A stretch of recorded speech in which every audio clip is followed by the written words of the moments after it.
আসসালামু আলাইকুম। সবাই কেমন আছেন? আলহামদুলিল্লাহ আমরাও ভালো আছি। অনেক দিন পরে ছোট্ট একটা ভিডিও নিয়ে চলে আসলাম। আজ আমাদের ভুট্টা ভেঙেছে।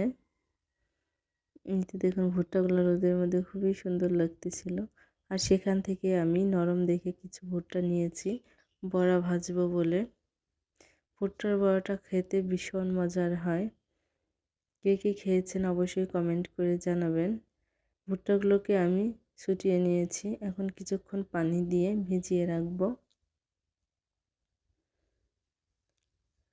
তারপর পরিষ্কার করে ধুয়ে নেব। আর এর মধ্যে আমি 1 মুঠো পরিমাণ মসুরের ডাল দিব। এতে দেখুন পরিষ্কার করে ধুয়ে নিয়েছি। দিয়ে দিচ্ছি একটু মসুরের ডাল, কিছুটা রসুন, রসুনটা আপনারা আপনাদের স্বাদ মতো দিবেন, কাঁচামরিচ। এখন এগুলোকে ভালোভাবে ব্লেন্ডার করে নেব। আমি প্রথমে এটাই দিয়ে একটু ভেঙে নিব, আধা ভাঙা করে নেব যেহেতু ভুট্টা। এই তো দেখুন আমার পেস্টটা তৈরি হয়ে গেছে। একটু দানা দানা ছিল, একেবারে মিহি করিনি। দিয়ে দিচ্ছি একটু পেঁয়াজ। পেঁয়াজটা আমি একটু কমে দিয়েছি কারণ পেঁয়াজের এখন খুব দাম। সামান্য পরিমাণে একটু হলুদ, লবণ স্বাদ মতো,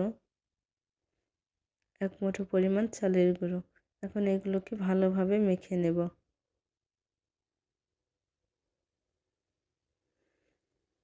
আর এই কিছু পরিমাণ রেখে দিয়েছি কারণ তেল ভাজতে গিয়ে দেখি তেল কম আছে, তাই ভাবলাম কিছুটা ফ্রিজে রেখে দেই, ইফতারের সময় ভেজে নেওয়া যাবে। এটা এখন আমি বড়াগুলোকে ভেজে নিচ্ছি। আর এই ভুট্টার বড়াটা খেতে মুসুরির ডালের চাইতে অনেক ভালো লাগে, অনেক বেশি টেস্ট এটা খেতে। আর তেলটাও অনেক কম লাগে ভাজতে। যারা এখনও পর্যন্ত এই ভুট্টার বড়া ট্রাই করেননি অবশ্যই একবার সম্ভব হলে ট্রাই করবেন।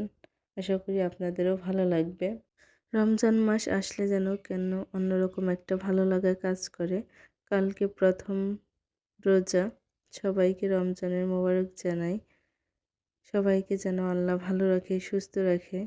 অনেক দিন ধরে ভিডিও দিতে পারছি না, তবে ইনশাআল্লাহ আবার আগের মতো অ্যাক্টিভ হব। দেখুন উপরটা খুবই ক্রিস্পি হয়েছে, খেতে খুবই মজা এই ভুট্টার বড়াটা। আর এগুলো আমি এখন একটা বক্সে করে রেখে দেব।